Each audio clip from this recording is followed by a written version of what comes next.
चरण सरोज रज, निज मन मुकुर सुधारी। बरनहु रघुवर विमल जसु, जो दायक फल चारि। नीलाम्बुज श्यामल कोमलांगम, सीता समारोपित वाम भागम। पाणौ महासायक चारु चापम, नमामि रामं रघुवंशनाथं। बोलिए श्यावर रामचंद्र की जय, पवन सुत हनुमान की जय, उमापति महादेव की जय। गोस्वामी तुलसीदास महाराज की जय। देवियों एवं सज्जनों, गोस्वामी तुलसीदास जी महाराज रामचरितमानस में एक बड़ी सुंदर पंक्ति लिखते हैं। कहते हैं कि पूछे हूँ रघुपति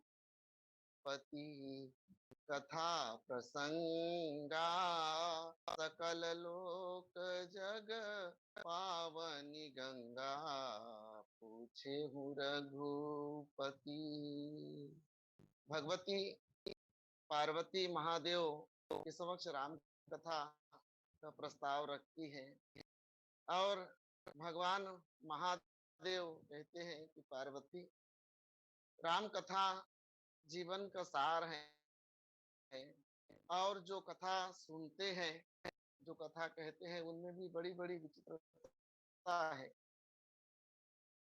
वस्तुतः मैं निवेदन करूं कि आज आदरणीय पटेल जी की इस लिंक में अभी जो बोल रहे हैं वो सिर्फ एक कौए के समान काव काव करने वाले हैं और कुछ भी नहीं। मेरा मुझमें कुछ भी नहीं है। कहते हैं कि वक्ता की महत्ता नहीं, बल्कि महत्ता तो कथा की होती है और कथा कहने वाले से बड़े तो सुनने वाले होते हैं।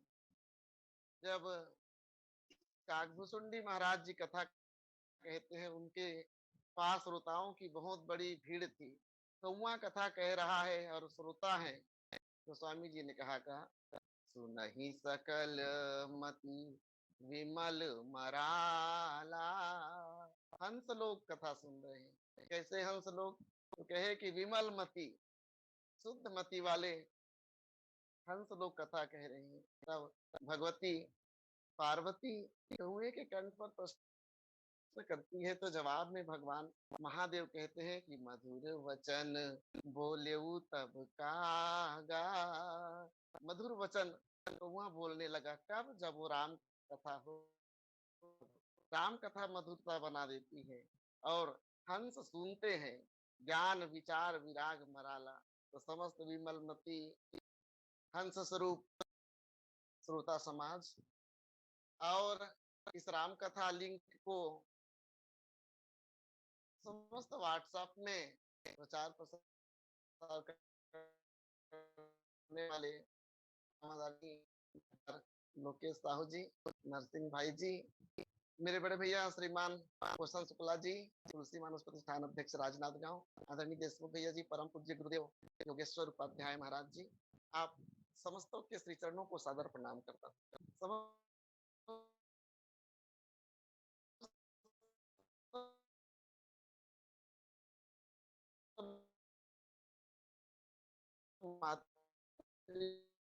प्रणाम करता हूँ और आइए लगे हुए हैं। उनकी कृपा से, उनके आशीर्वाद से, उनके निवेदन से मुझे राम कथा में जुड़ने का सौभाग्य मिला है। मेरे लिए परम सौभाग्य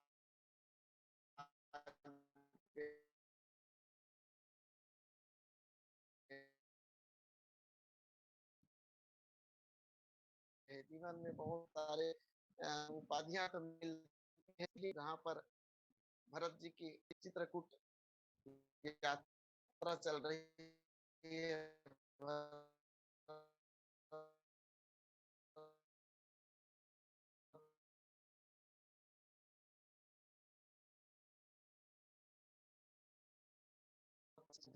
में से आज कथा में अयोध्या कांड के दोहा क्रमांक 238 के 8वें नंबर की चौपाई में कहते हैं कि कर कमलनि धनुषायक फेरत जिय की जरनी हरत हंसी हेरत बल कल बसन जटिल तनु श्यामा जनु मुनि बेस किन्हरति कामा कर कमलनि। आप सभी भगवान की सुंदर सुंदर झांकियों से परिचित हैं। इसके पूर्व में भी आप सभी ने भगवान के बालक रूप का, किशोर रूप का और विवाह आदि की मनोरम झांकियां देख चुके हैं, सभी उनसे परिचित हैं। आज आइए एक झांकी चित्रकूट की देखें जिसका दर्शन भरत जी करने जा रहे हैं। भरत को प्रभु के किस रूप में दर्शन हुए, तो गोस्वामी तुलसीदास जी महाराज ने यहीं पर पंक्ति लिखी जिस पर मुझे चिंतन मनन करना है, अपने विचार रखने हैं। और आप सभी श्रेष्ठ गुरुजन हैं, मैं तो आपके सामने कुछ भी नहीं, मेरा मुझ में कुछ नहीं, जो कुछ है सो तोर तेरा तुझको सौंपता क्या लागे है मोर। इस पावन भाव के संग आइए उसी प्रसंग पर चर्चा करें जहाँ भगवान श्री रामचंद्र जी के दर्शन भरत भैया जी कर रहे हैं।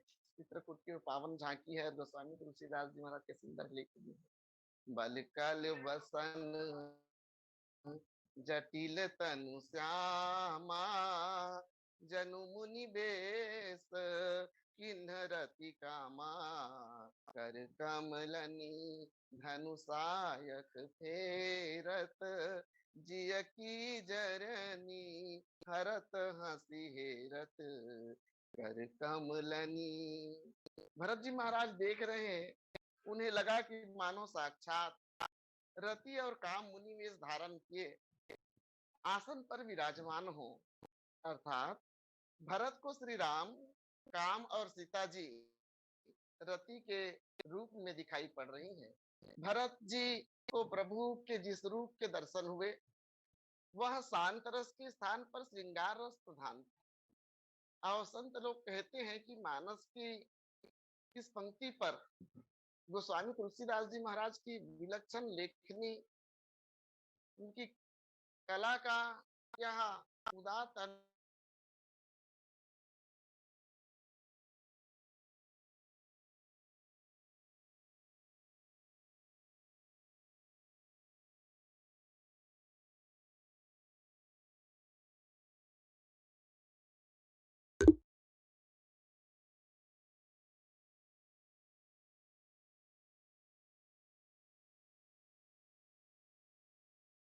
जटाजूट वलकलधारी दुर्वा दल के रंग वाले श्री राम का दर्शन मिला।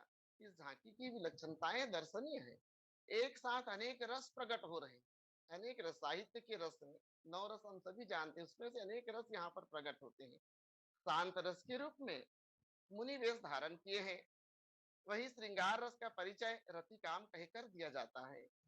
तो वीर रस के रूप में भगवान के हाथ में सुंदर धनुष बाण की शोभा दिखाई दे रही है।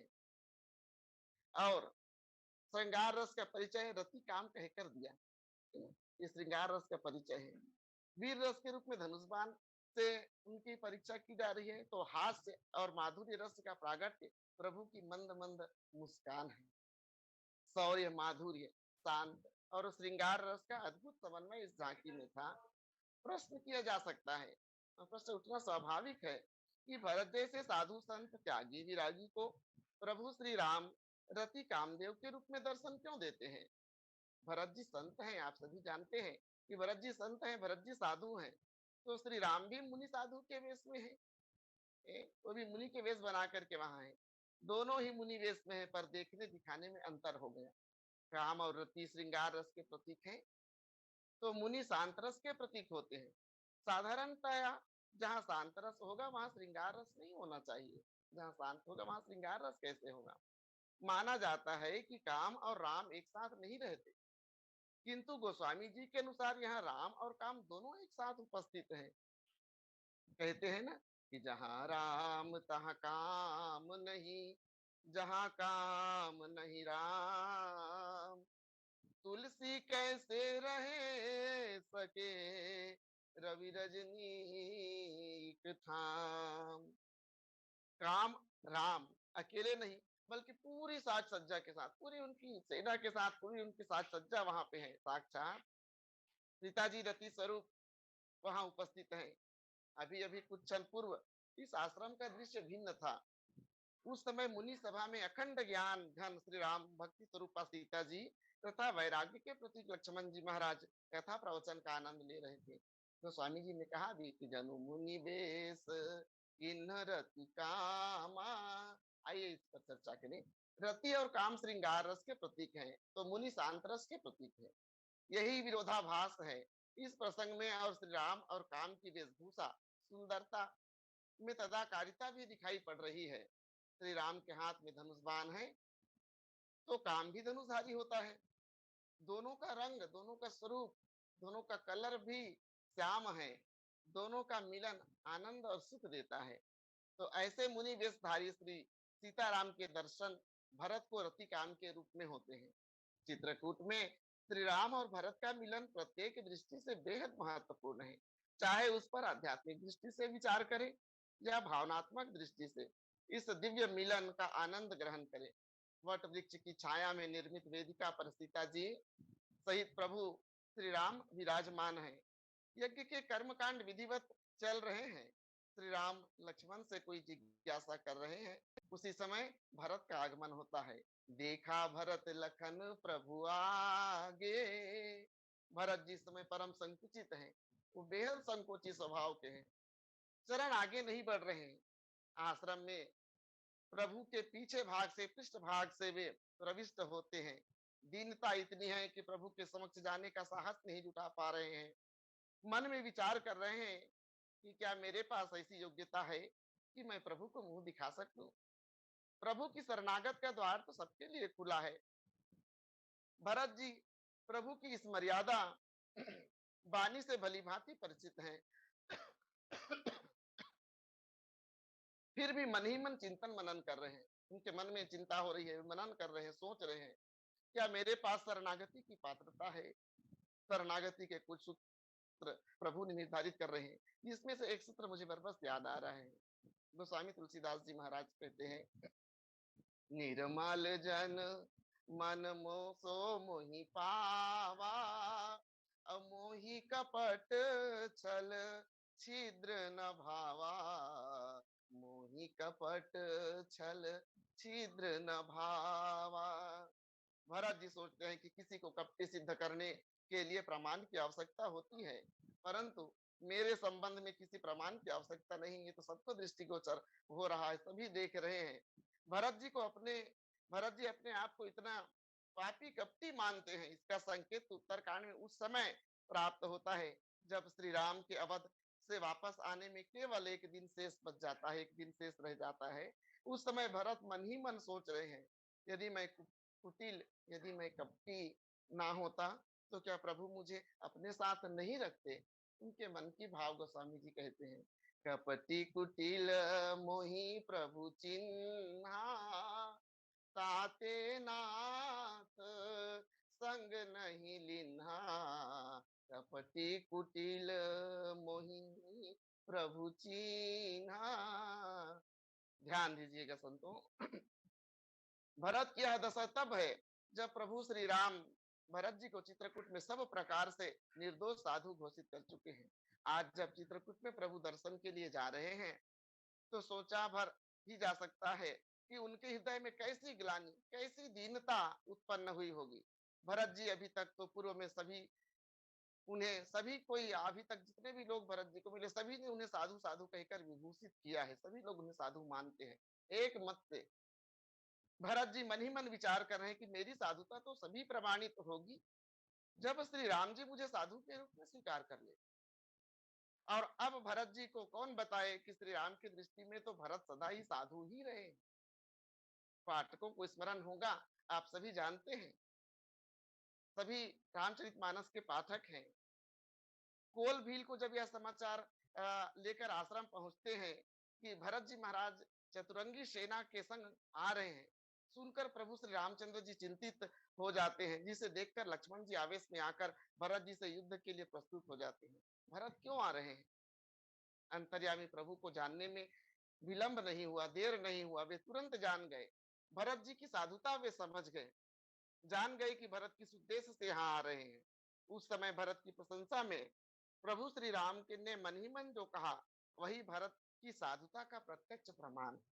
गोस्वामी तुलसीदास जी महाराज भाव लिखते हैं, समाधान तब यह जाने, भरत कहे महु साधु सयाने। समाधान, भरत जी साधु ही नहीं बल्कि ज्ञानी साधु है, सयाने साधु हैं। इनका स्मरण आते ही प्रभु की समस्त चिंता समाप्त हो गई। वर्तमान में यही साधु भरत समस्त दोष अपने में ही देख रहे हैं। और साधु वही है जो अपने में ही दोष देखे, दूसरों में दोष देखने वाला साधु थोड़ी होता है। वे यहाँ भूल नहीं पा रहे कि कारण चाहे कुछ भी हो रहा हो, पर मेरे कारण भगवान श्री राम जी आज वनवासी बन गए हैं। उन्हें वनवासी बनकर बहुत दुख उठाना पड़ रहा है। सत्य तो सत्य ही होता है। तब मैं कौन सा मुंह लेकर प्रभु के सामने जाऊं, कैसे उनके सम्मुख होऊं। भरत जी को एक और अपनी कुटिलता पर विचार कर रहे हैं, तो यह भी सोच रहे हैं कि कुछ भी हो, भगवान तो करुणा निधान है। मुख जाने की स्वयं की क्षमता नहीं होती, जो असमर्थ होते हैं, पात्रता नहीं होती, प्रभु स्वयं उनके सम्मुख आ जाते हैं। और सत्य भी यही है कि जीव में इतनी सामर्थ्य कहाँ, जीव में इतनी सामर्थ्य कहाँ होती है कि वे भगवान को प्राप्त कर सके, है ना। जब भी पाते हैं भगवान ही अपने भक्तों को पाते हैं, जब भी पाते हैं भगवान ही अपने भक्तों को पाते हैं। जीव कहाँ भगवान को प्राप्त कर सकते, बिना उनके कृपा की भगवान को कोई पा ही कहाँ सकता है। और भगवान अपने भक्त की रुचि भावना के अनुसार दर्शन देकर सबको धन्य कर देते हैं। जाकी रही भावना जैसी, प्रभु मूरत देखी तिन तैसी। किंतु भरत जी की रुचि यहाँ नहीं थी कि उन्हें श्री राम जी सीता जी के दर्शन रति काम के रूप में, रति काम के रूप में मिले। और यहाँ पर प्रभु की झांकी में श्रृंगार, शांत रस, शौर्य और माधुर्य रस का एक साथ सुंदर निर्वाह गोस्वामी तुलसीदास जी महाराज ने किया। इसे देखे, पहला दृश्य तो शांत रस और वीर रस का है, जहां गोस्वामी जी ने कहा, किसी से जटा कटी मुनि पट बांधे, और तून कसे कर सरुधनु कांधे। ये सुंदर सा चित्रण शांत रस और वीर रस का है। भगवान श्री रामचंद्र जी का धनुष इस समय कंधे पर है, किंतु भरत जी की दृष्टि पड़ती है उस समय धनुष बाण कांधे से सरक कर हाथों में आ जाते हैं। भगवान हाथ से, हाथ में शोभायमान धनुष है, और जिनकी लिए गोस्वामी जी लिख रहे हैं कि कर कमलनी धनुषायक फेरत, जिय की जरनी हरत हसी हेरत। कर कमलनी धनु सायक फेरत, जिय की जरनी हरत हसी हेरत। कर कम, भरत जी ने देखा प्रभु के कर कमल की उंगलियां धनुष बाण को सहला रही हैं। अपने हाथों से भगवान श्री रामचंद्र जी धनुष बाण को सहला रहे हैं। प्रभु मंद मंद मुस्कुरा रहे हैं, हंस रहे हैं। देखिए कितनी विचित्रता है। कहा तो मुनि मंडली के साथ शांत रस, कहा श्रृंगार रस की पृष्ठभूमि में ये स्थित सुंदर सी मधुर सी प्रभु की मुस्कान। दर्शन देने में विलक्षणता का क्या अर्थ था, शौर्य और हर्ष की मुद्रा थी। दोनों एक साथ, दोनों मुद्राओं का एक साथ निर्वाह प्रभु श्री रामचंद्र जी कर रहे हैं। धनुष बाण हाथ में तो तब धारण किया जाता है जब उसकी आवश्यकता युद्ध के लिए होती है।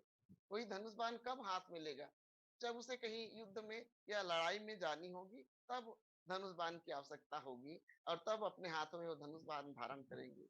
प्रभु ने कांधे से धनुष बाण उतार कर हाथ में ले लिया। मानो ऐसा लग रहा है कि बिल्कुल अब युद्ध करने के लिए ही जा रहे हैं, युद्ध के लिए तैयार कर रहे हो, बिल्कुल तत्पर हो चुके हैं युद्ध के लिए। और इसी समय मन में प्रश्न आता है कि मुख पर क्रोध के स्थान पर यह हंसी क्यों प्रस्फुटित हो रही है। कोई युद्ध करने के लिए जाएगा और उसके मन में, उसके मुख में हंसी कैसे आ सकती है, कैसे हंसी प्रस्फुटित हो रही है। क्या धनुष बाण लेकर प्रभु श्री राम भरत के स्वागत का विचार कर रहे हैं। कई प्रश्न मन में हो सकते हैं। क्या धनुष बाण लेकर भगवान भरत जी के स्वागत की तैयारी कर रहे हैं? नहीं, नहीं, ऐसा तो बिल्कुल नहीं लगता मुझे, ऐसा कुछ भी नहीं है। यह सब गोस्वामी जी की सुंदर सी काव्य कला का चमत्कार है। काव्य कला के चमत्कार देखिए। आगे चलकर आप देखेंगे कि यह धनुष बाण प्रभु के करकमलों से छूट भी जाता है और पहले धनुष बाण कांधे पर था, फिर यह धनुष बाण हाथों में आ गया और अंत में यह धनुष बाण भगवान के करकमलों में गिर जाता है। यह समस्त नाटक के पीछे कोई ना कोई तो उद्देश्य होगा। बिल्कुल, इसका भी इस अभिप्राय है, बिना अभिप्राय के कुछ भी नहीं है। इसमें भी बहुत ही सुंदर सा अभिप्राय छुपा हुआ है। प्रभु इस धनुष बाण से प्रारंभ में युद्ध करते हुए भी दिखाई देते हैं और अंत में धनुष बाण का त्याग कर अपनी पराजय को भी स्वीकार कर लेते हैं। आइए पहले देखिए प्रभु श्री राम जी ने भरत को रतिकाम के रूप में दर्शन क्यों दिया। पश्चात हम धनुष बाण कांधे पर, फिर हाथ पर, फिर हाथ से छूट जाते हैं, इस पर चर्चा करेंगे।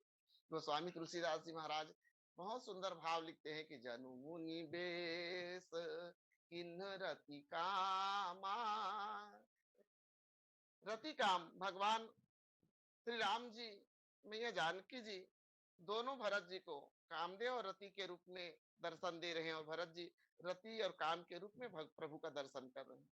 इससे अधिक आश्चर्यजनक और क्या हो सकता है।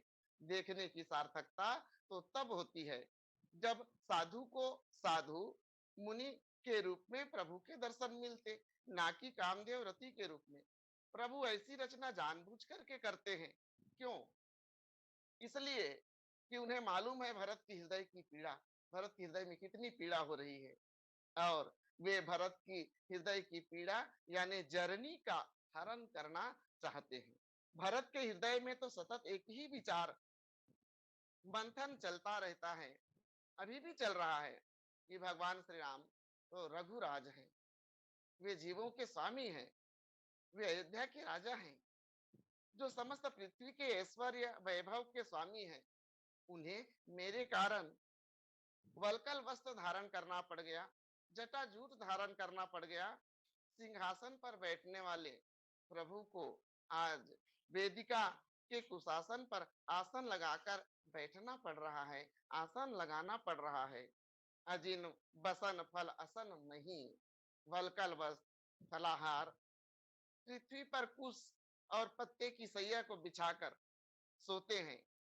जाड़ा है, गर्मी है, वर्षा है, शीत हवा के झकोरे सह रहे हैं। सबसे अधिक पीड़ा यदि भरत को किसी बात की है, ये सब तो की पीड़ा तो है, इसके साथ साथ एक और बहुत ही उनके हृदय को पीड़ा देने वाली मर्मांतक बात जो स्वामी तुलसीदास जी महाराज भरत जी के लिए लिखते हैं। क्या? राम लखन सिया बिनु पग पनहि, करि मुनि बेस फिरहि बन बनहि। राम लखन सिया बिनु पग पनहि। भगवान राम के, जानकी जी के और लखन लाल के पैरों में पद त्राण भी नहीं है। बिना जूते के, बिना पद त्राण के भगवान को, मैया को और लखन भैया को जंगलों में मुनि के वेश में भटकना पड़ रहा है। भरत की इसी मनोदशा का समन प्रभु इस झांकी के माध्यम से करते हैं। प्रभु जैसे जानते हैं कि भरत के मन में क्या दशा चल रही, क्या विचार मंथन चल रहा है। भरत के मन में ये भावना थी कि मेरे कारण आज मेरे राम को, मेरे भैया को, मेरे प्रभु को इतने कष्ट, इतने दुख उठाना पड़ रहा है। उनके पैरों में जूते नहीं है, उन्हें मुनि के वेश में जंगल में भटकना पड़ रहा है और इसी दुख, इसी जर्नी का समन भगवान श्री रामचंद्र जी करना चाहते हैं। जैसे भगवान भरत से पूछ रहे हो, भरत तुम्हें मेरे मुनि वेश के कारण ही तो इतना संताप हुआ है, तुम्हारे मन में जो संताप है ना वो क्यों है? तो इस मुनि वेश के कारण ना, तुम चाहते थे कि मैं मुनि वेश धारण ना करूं, मैं राजसी वेश में आनंदित होकर के रहूं,